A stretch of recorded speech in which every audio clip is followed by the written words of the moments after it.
Good evening, everybody. We're live in the pits of Motorcast. Your host, Dave here. And I got on the line with the owner of a Nitro Madness Fuel Altered, Scott Gaulter. How are you, Scott? Hey, how you doing, Dave? Pretty good. And I are here. Pretty good. So you got in the drag race at the age of 13 years old, correct? Well, no, you probably read my hero card or my bio or something. I was into go-karts when I was a kid. Anything with a motor, mini bikes, go-karts, all that stuff. And I raced go-karts at Newton, Iowa, from age 13 to 15. Oh, we got an Amber Alert. Well, it may be cutting out the... Yeah, hang on a minute, I gotta fix mine. All right. Yeah, we had an Amber Alert on both of our phones, so... Anyway... So I raced go-karts for 3 years, and then when I was 16, I kind of got into street cars, wanted to, get a real big car, and just kind of did that for quite a few years. And then in 1998, a friend of mine who went to high school with, Kurt Leverton, he and I always talked about doing an altered, building or having an altered. And he said he'd love to drive one, and one came up for sale here in Des Moines. Guy in West Des Moines had a blown small block with a Power Glide, little 125-inch T-bucket car. So I bought it, and we were kind of partners, but I really bought the car, but he kind of shared in the expense, and he drove it, and then I drove it a little bit, and another partner of ours, Denny Mothershed, he drove it a little bit, and we all kind of played around, and this was about 1998, 99, 2000, in that area, for a couple of years. And then the current team just kind of morphed from there. Okay, so what got you into drag race? Do you have any inspirations back in the day?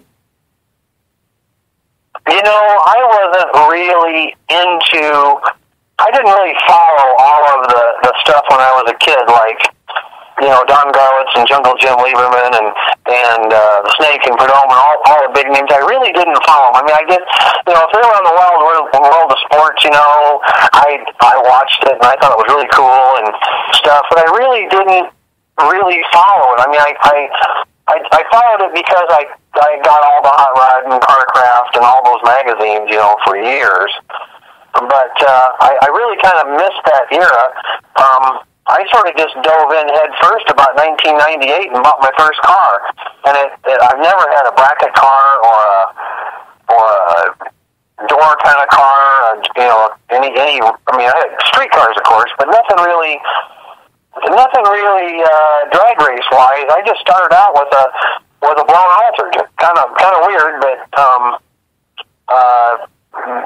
I guess I really never exactly understood bracket racing. I mean, I know how it works mathematically, but I just thought, well, if we're going to race, we'll just go heads up, and so that's what I kind of started doing. So now that you've been racing for all these years, do you have any drivers you look up to out there in drag racing? Oh boy, I mean, just a ton. In our realm, I think Tom Motry's Jurassic Classic's probably the king of the hill. He's the kind of the world's fastest fuel altered on the planet as far as quarter mile, and Howard Ferris has got the 8th mile record at Eddyville this summer. I watch the Big Show all the time, and look up to all the guys, and most all of them fought their way up, cleaning oil pans, and we have a dog right on the couch with us that won't leave us alone. Okay. Big old yellow lab. Hang on just a sec. He's going to have to go outside. So anyway, just all the people we race with, across the country. I mean, we're Midwest-based, but we do get out a little bit to the East and West Coast occasionally, and, there's just lots of great racers out there that we love to race with. I think your dog wanted to be in the interview. What's that again? I think your dog wanted to be in the interview. Oh, he would if he could talk. He definitely would. We just grabbed a couple of our previous dogs just passed away in the fall. We had a couple labs, and we 2 new yellow labs from Oklahoma, and they're just dynamite. So they're like our kids, you know. Yeah, they become part of the family. That's it. Now, did you have fun going against Tom Moultrie at Labor Day weekend? Oh, absolutely. You know, we know that on a good national event type track, that there would probably be no comparison between our cars. I mean, he's definitely, you know, big pump, you know, big header flames, big power, direct drive. I think he's direct drive. I'm not 100% sure. I don't know if he has a transmission, but I think he's direct. And, you know, but at Great Lakes, we beat him one round, and he beat us one round, and Saturday was rained out, so we just had Sunday. And it really worked out really good. Both races were pretty darn close. I mean, you know, he kind of had a little trouble the first round, and we went right down the track of the 605. And then the second run, he pretty much went right down the track, but we had a little trouble with a little pedal fest. So it was, you know, within a few tenths. I mean, it was a good race both runs. So you were happy with the way the car ran Sunday? Absolutely, yeah. We went 605, and I think, I can't remember the second one was a 653 or, somewhere in the mid-sixes, and Radar had to pedal it once, but, you know, it still ran the number, so. So now, I read Radar used to drive the Orange Crate, huh? What's that again? I said I had read that Radar used to drive the Orange Crate dragster, huh? He did. Radar drove that from the time that Dale built it up until he quit a few years ago. And then Dale, you know, it was kind of weird because Radar and I had always kind of talked about maybe getting together someday, but I was really careful about making sure that I wasn't the home wrecker. You know, I didn't want to be the cause of the divorce. So even though Dale said every year, well, this is my last year, and Radar and I, you know, we kind of talked about, you know, maybe in a few years getting together. I called Dale, you know, before Radar and I actually made the deal, and I said, are you absolutely sure that you and Radar are going to continue this year? Because I just didn't want to get in the middle of it, you know, and so I was real careful about that. And Dale continued to run the Orange Crate with several other drivers for a year or two on kind of a limited schedule. You know, he just ran a few events here and there, and he wasn't really 100% ready to quit, but he was ready to quit, you know, doing, you know, a dozen or 15 events a year.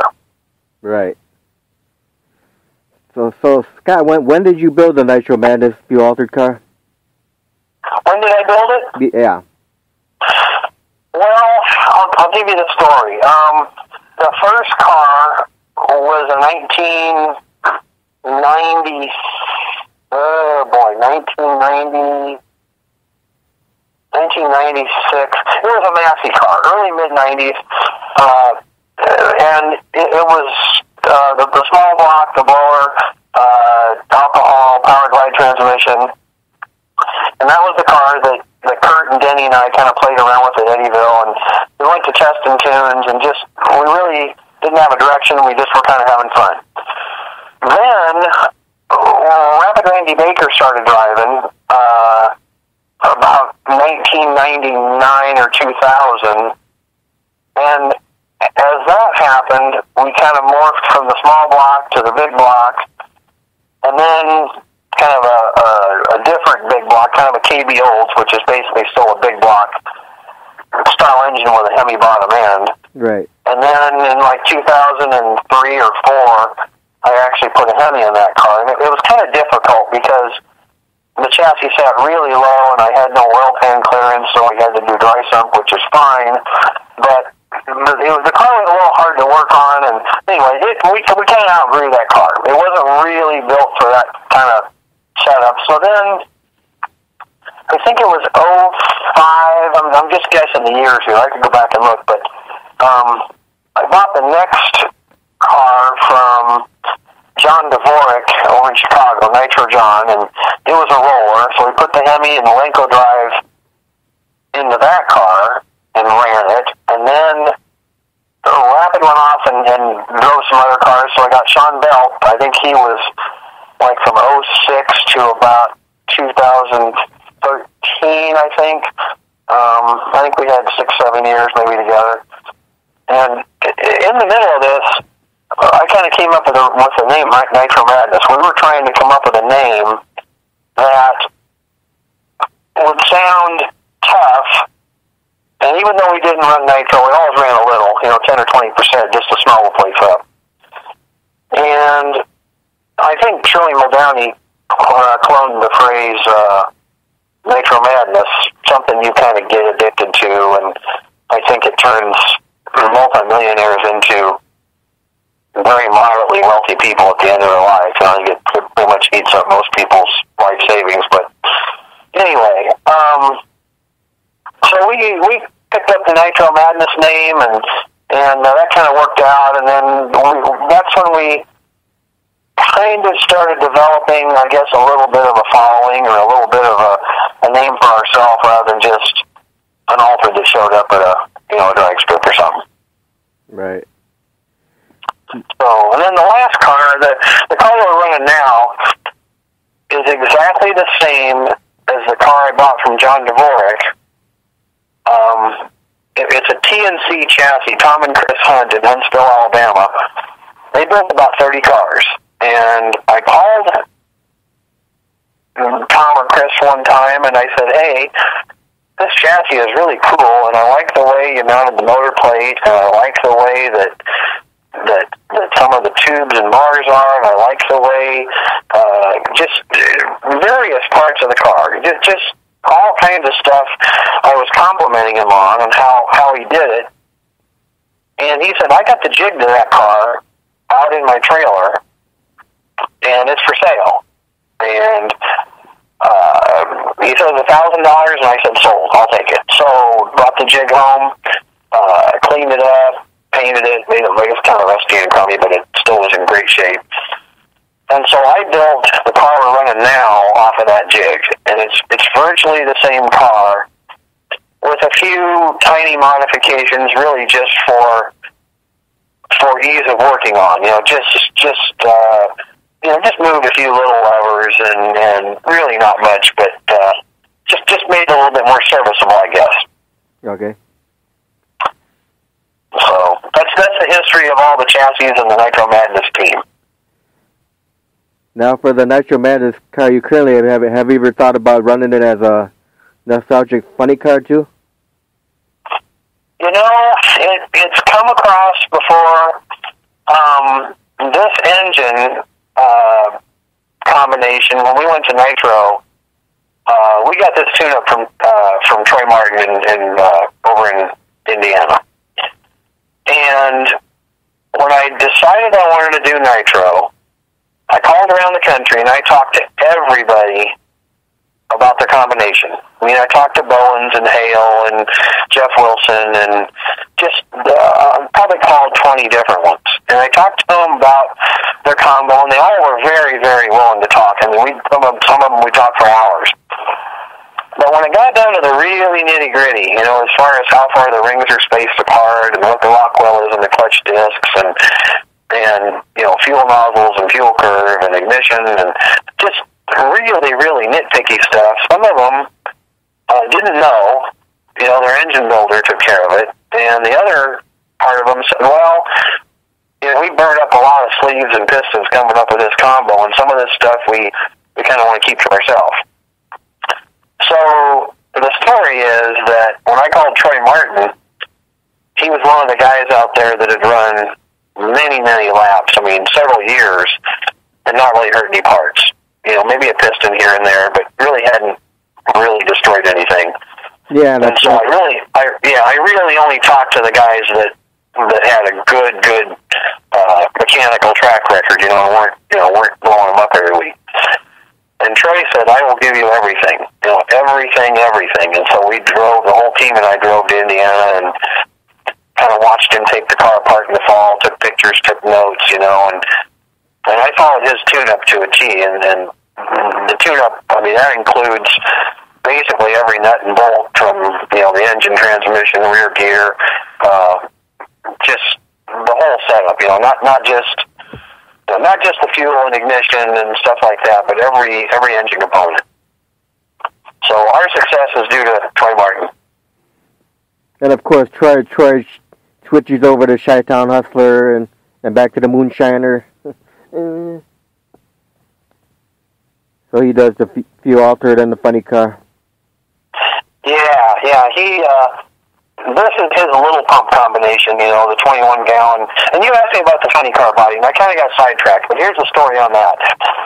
We built this engine to be identical to all of the nostalgia funny car, the drag, DRO series funny car. Most of them are 413s. There's a few little variances, compression ratio and a few things, they're different, a few different cams and stuff. But anyway, we built it around that combo, so if we ever wanted to put a funny car body on it, we could. At this point, we've got plenty to do with the altered. I mean, we got plenty of events, and we're busy, and if it ever came to the point where we didn't have much to do, we could put a funny car body on it. But for the cost of a body and mounting it and pinning it and painting it, at this point, I kind of like the altered. Have you guys ever went up against Troy yet?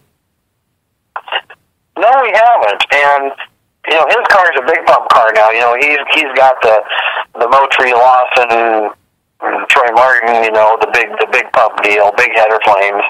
I don't think I've seen that car in person, but I've seen some video and pictures and stuff. And we haven't. I'd love to match race him. I mean, it'd still be, even though he's kind of more of a little bigger show, most tracks, it would still be, it would still be awesome. Have you ever went up against a crop duster? Oh, yeah, many times. And actually, you probably know that they won the Fuel Altered Nationals at Eddyville here in August. Yeah.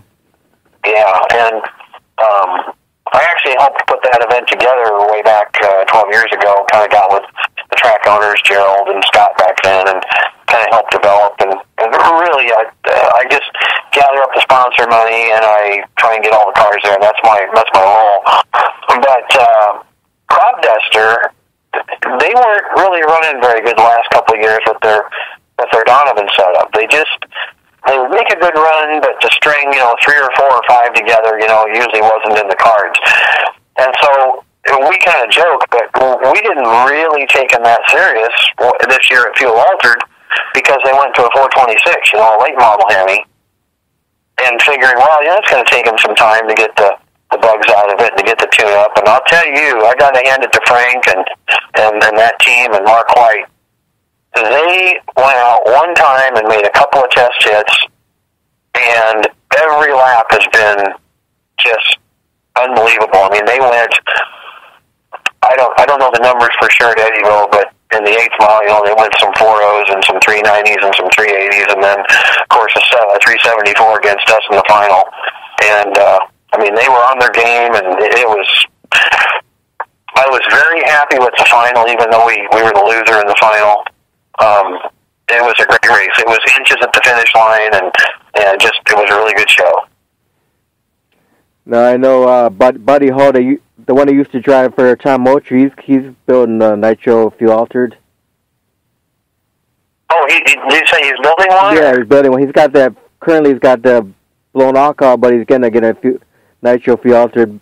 He's in the process of building it. Yeah. Well, actually, Buddy Hall, he's been to Eddyville a few times, and we've been to Havana, where he's from, and I don't know if he's from there, but he races there a lot, and so he's a good competitor, and I kind of knew through Facebook that he was kind of trying to put something together. I didn't know how far along he was, but we can sure use more, so that'd be great. Now, how did you find all the crew members that you have for your Nitro Madness? Well, we kind of picked up some when Sean was driving from Kansas City. He had a couple guys from Kansas City that were on the crew, and I had 1 or 2 from Des Moines.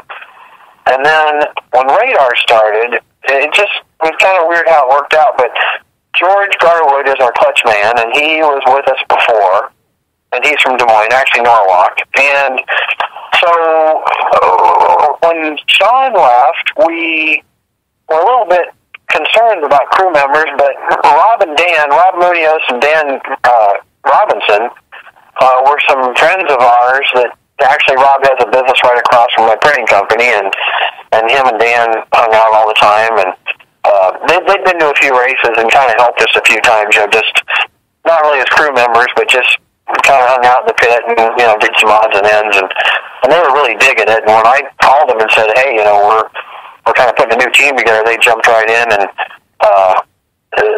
these guys are just absolutely awesome. I know all the people, the team owners and the drivers all brag about their crew being the best, but they're, really good, mechanics from years and years back, good training and good under pressure, and just picked it up right away. So we've really gelled pretty well.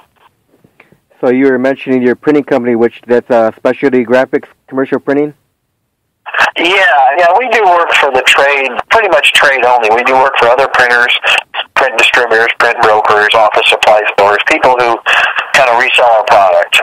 And one of the ways I finance a race car is I print a magazine, Nitro Madness magazine, twice a year, and of course, some of the ads pay cash, but some of them pay products. So the car,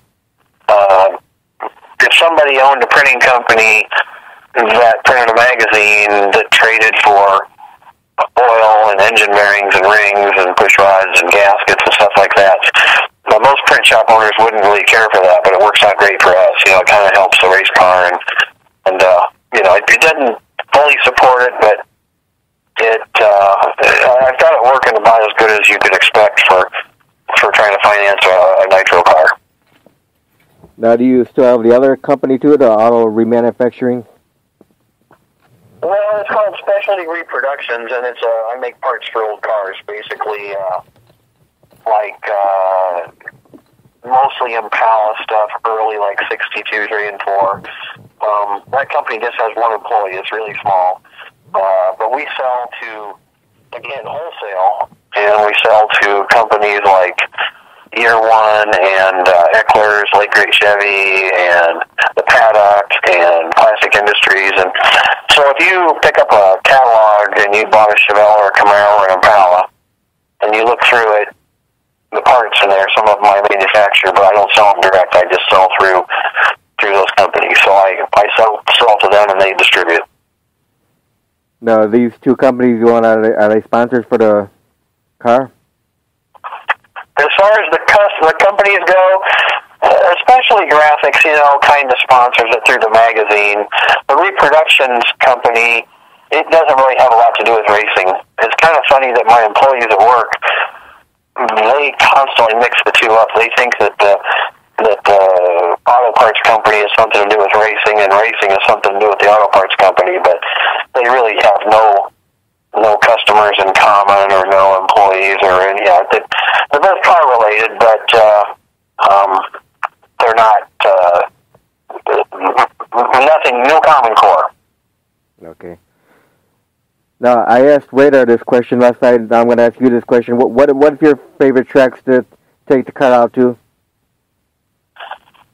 Boy, favorite tracks. Well, I know he mentioned Eddyville last night, and that's our home track, and we've just been down a lot. We got a lot of data. I got nothing real fancy, but I've got a little data recorder, so at least we kind of know a little bit about how the track hooks and stuff. Cordova's been a good one. I didn't run there this year because of the ownership change and all. We might go back if we get invited. We've seen a lot of tracks come and go. I used to love Wentzville, but that's gone. That's down by St. Louis, and Kansas City, of course, has gotten eaten up by urban sprawl. And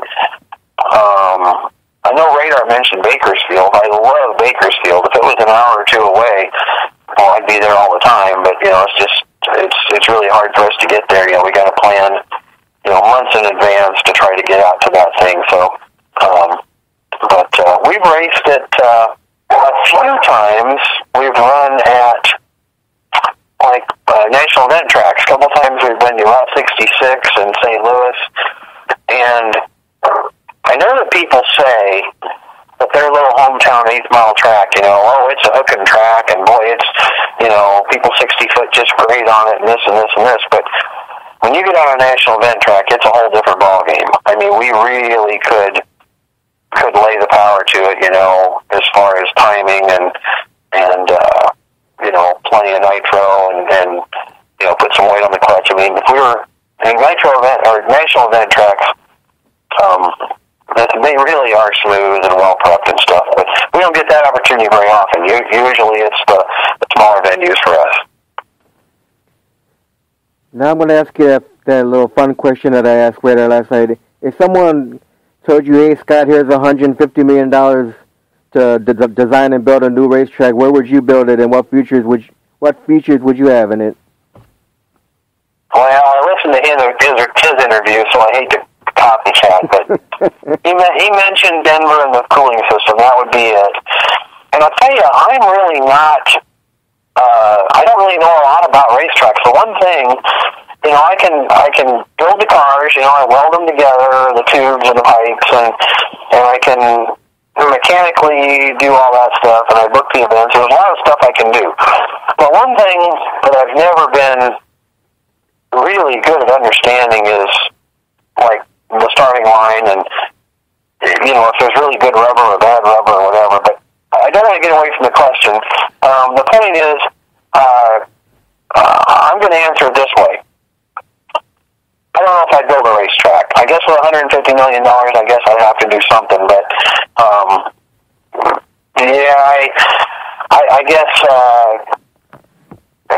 flat, smooth, all paved pits, air-conditioned buildings, fancy air-conditioned bathrooms. Yeah, Peggy says good bathrooms, of course, and clean.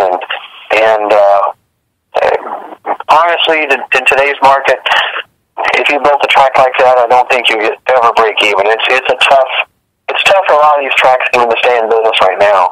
The ones that are older and paid for, seem to be okay, but build a brand new one with the debt load they'd have to take it'd be tough. Okay. Now, if you were able to time travel back in time, would you do anything differently?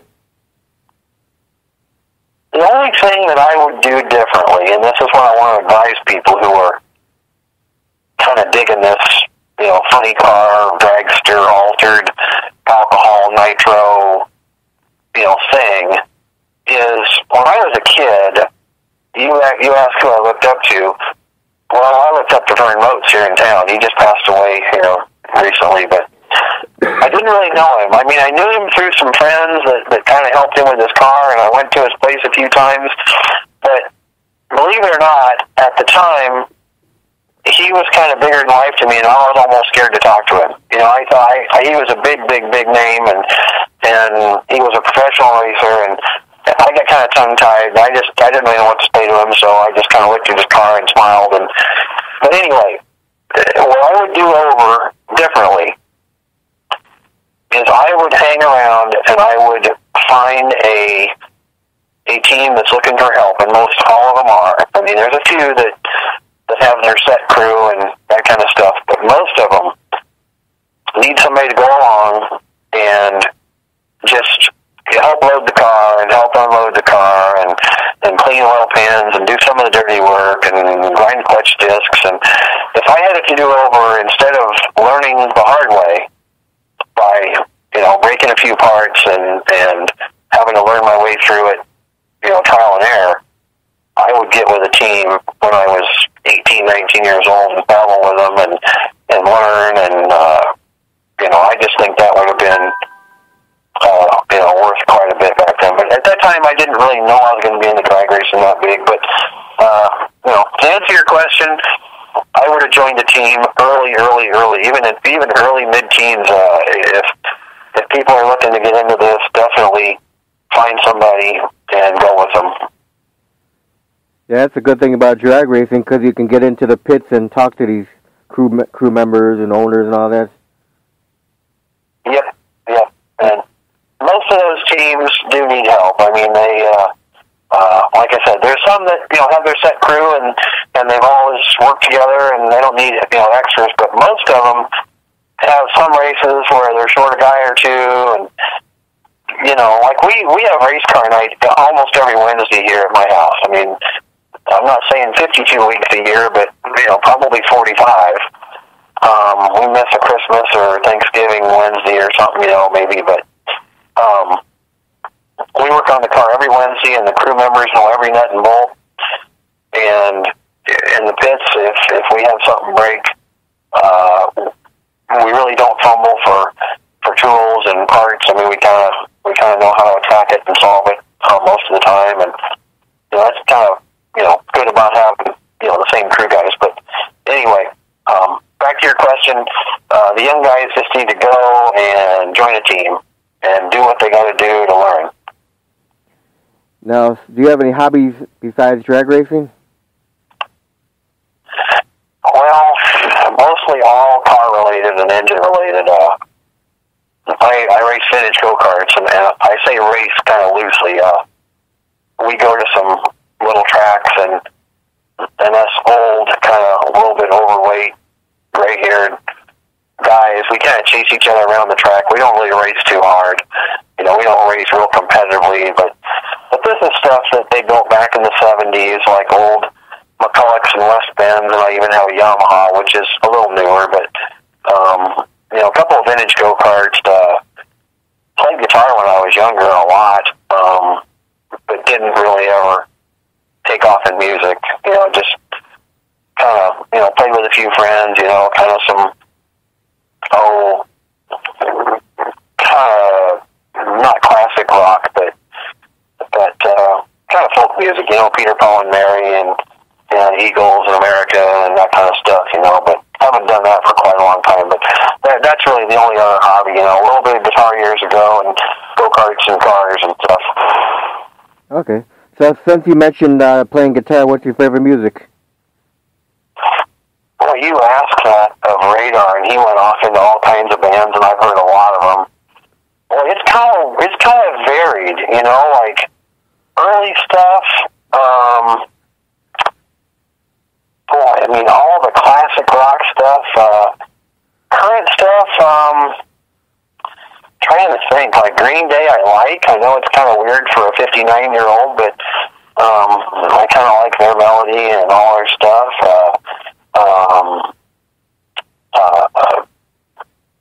Man, you kind of put me on the spot. I wasn't really ready for this one. I like Peter Frampton. I've been to lots of his concerts. Peggy and I have been to the fair a few times, you know, seeing Heart. You know, just, I guess, really kind of 70s classic rock. Not a lot of real current stuff, but I listen to, you know, most stations. Actually, Peggy's a country person, and so I've actually got 3 country stations on my radio now, and I actually listen to that some too. So, you know, pretty variety, I guess. Okay. So do you and Peggy have a favorite vacation spot? What do you think? Where's your favorite vacation spot? Come on, Peg. What'd she say? Oh, yeah. She said Mackinac Island. We got married 15 years ago. We went to our honeymoon up in Mackinac. And I'm a car guy, so I go on an island where there's no cars. You know, I mean, there's no motors. I mean, they have a couple lawnmowers, but that's about it. So we went up there, and it's really peaceful and quiet. And so every 5 years, we've kind of taken our 5th and our 10th, and we didn't do our 15th, but every 5 years we've gone back to Mackinac Island. Went to Branson a few years ago, and with Jim and Lynn Knapp, who bought my previous Nitro Madness car from Moravia, went down to Branson with them, and that was a hoot. I used to think kind of a tourist trap and stuff, but if you kind of go kind of before the tourist section, you know, or tourist time starts and a little after it ends, it's pretty easy to get around and really a lot of fun. Ronald Burgess told me to tell you hi. Oh, Dr. Ron? Dr. Ron, yep. Yeah, I gotta tell you kind of a funny one about that. I printed his hero cards, and we were kind of emailing back and forth, and he said I can pay cash, credit card, psychiatric evaluation, whatever. And I said, well, I'll send you an invoice. And I said, I already know that we're in the fuel altered. I got to be crazy. And then he sent a little email back saying, touche, it's kind of, but I haven't talked to Ron a lot, but I thought it was really cool that did he buy the old, Dave Troy Schaefer car, or did he build a tribute? That's probably the car, isn't it? Yeah, it's a nice car. Yeah, and that was the car that Dave and Troy ran? I'm not sure on that one. Okay, well, anyway, Dave and Troy Schaefer both passed away the last few years, and they had like a little pro stock car, and I think Ron Bird just bought that. I think he bought the car and then runs it with their name still on it, kind of in honor of them and stuff. So maybe Ron will text me and let me know the answer to that one, since he texted me to say hi to you. Okay, yeah, we'll find out on that. So, what's favorite food for both you and Peggy? Favorite what? Favorite food. Food. Well, we kind of have a thing that Chicago deep dish pizza, and we've tried them all. And Lou Malnati's, I really brag about Lou's. You can order them; they ship them right to your door. When I go over there, I usually pick up a cooler full of them. They're frozen, and you just put them in for 40 minutes, and they taste just like they do in Chicago. They got about 17 locations around Chicago, and they're awesome. I'm diabetic and have to take a pill every day, so I really don't hardly eat that stuff. I mean, very, very seldom do I really eat a lot of bread or potatoes, or I kind of got to stay away from that stuff, the starch. But I don't know, if we have to, if we're going to eat something that's really, really good, I think a Lou's Pizza is top. Okay, so how about favorite beverage for both of you guys? Say that one again? Favorite beverage for both of you? Beverage? Yep. Okay, I drink Diet Dr. Pepper. That's my morning coffee. I try and not drink too much caffeine during the day and nothing at night. What's Peggy's favorite beverage? I'm thinking, what do you think, Peggy? What's your favorite beverage? Okay. Yeah, she has hot tea, but she drinks a lot of iced tea and hot tea and that kind of stuff. So what's been your fondest memory in your drag racing career, Scott? Well, I think winning the March meet was probably the biggest. I mean, it's the most prestigious event. We won the Fuel Alter Nationals at Edyville a couple times with Radar, boy, that March meet thing was. I got to say, we went there extremely, extremely, extremely prepared. We worked the whole winter. I mean, every Wednesday night and most weekends, preparing for that, making sure that everything on the car, every nut and bolt was checked and double checked, and then as far as spare parts, making sure all the gas was glued in place, and making sure that all the nuts and bolts were ready if we had to swap a head or swap a block or swap anything. We really had planned out, for major catastrophes, even though we pretty much ran the whole event and didn't have any breakage. But we went there and we pretty much ran, 6.0s and 16s and 620s, and it's a 6.0 index. So, and I even gave up a win down at Tulsa the fall before that because I was working on our 6.0 tune-up, which is a 4.0 tune-up in the 8th, basically. And we came down to the final round, and the crew members were just frantic that we let a car beat us with a 380 when we could have probably tuned it up and maybe beat him. But I told them we're going to Tulsa with the idea of working on this tune-up for March next year. Whether we win or lose, the purpose of this race is to get this thing to run right on 4.0s, which out in California, like a 4 flats, like a 6:05. You know, it's like a little over 2 seconds difference. So the crew guys were mad, but when we won the March meet, they understood why we did it. Okay. So you guys got one more event for this season, correct? Yeah, we're going to go to Cedar Falls the 30th, and it's a charity deal. It's a cancer, raise money for cancer. They bet us down for 2 laps. I usually only do one if it's a charity thing, just with the expense of running the car. But we're prepared for 1 or 2, you know, depending on, you know, what times and what crowd's there and stuff. You know, probably run just after lunch and maybe around 3 or 4 o'clock, plus I can pass. And then I talked to Gerald at Eddyville today, and he has a makeup race scheduled for October 7th at Eddyville for the Midwest Pro Outlaw, which is a 4.0 index, which really works for us pretty well. Some people are really down on index racing, you know, they think it's bracket racing, but I'd say it fits us pretty well, and we don't have to run don't have to run the car as hard as it'll go, and it's fun, and all of our friends and neighbors and racer buddies are there, so we'll probably do that one October 7th. It sort of depends on how the points come out after this weekend at Havana. Okay. Then if people want to follow the car, they can join that group on Facebook, right? The Nitro Madness group? Yeah, I think it's Nitro Madness Fuel Altered is the group name. Yeah, I know Roger had no idea what I was talking about because he doesn't do the internet thing. He doesn't really much. His wife Suzanne kind of does.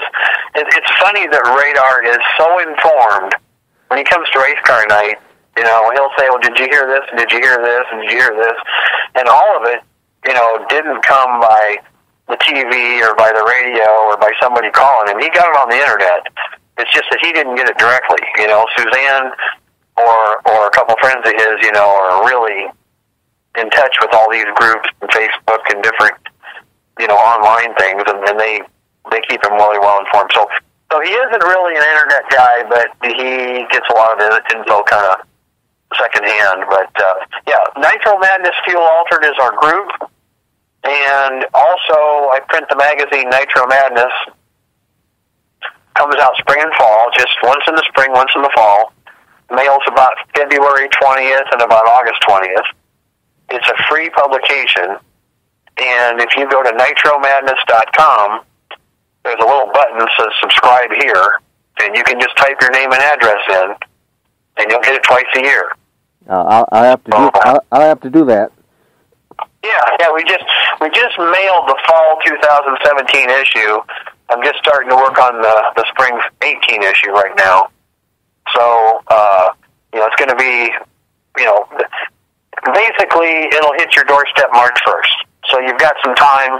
You know, anybody who subscribes between now and about February 15th will get on the next mailing. And then I'll download all the names and stuff about, you know, a week and a half, 2 weeks before the March 1st to mail. Okay. Any last words for all the fans out there, Scott? Any last minute what? Last words for the fans out there. Oh, well, golly, just, you know, thanks for supporting us and coming to help see us race. And you know, I'm sure I'll think of a million things after we hang up, but, you know, we get just as much of a kick out of this as the fans do. We entertain ourselves, you know, at the same time, but, you know, we really love racing in front of a crowd. I mean, it's just, it's a big high. So, anybody who's at the race, always stop by and say hi. You know, sometimes we're really busy, but most of the time, you know, once the service work on the car's done, we just sit back and you know, drink some Powerade or iced tea or whatever, and just talk to people. So, you know, always come by and see the purple Nitro Madness Fiat. Sounds good. I want to thank you very much for your time for the interview, Scott. Hey, thanks a lot. This went longer than I thought, but I'm glad it did. You know, we really had a lot of cool stuff to talk about, so appreciate all the time, Dave. No problem. And good luck on the last event. Thank you. And maybe 2 events, right?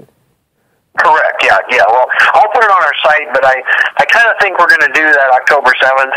I just haven't put it on the schedule, and I hate to be wishy-washy, but I scheduled this fall kind of light just because we have some other things going. And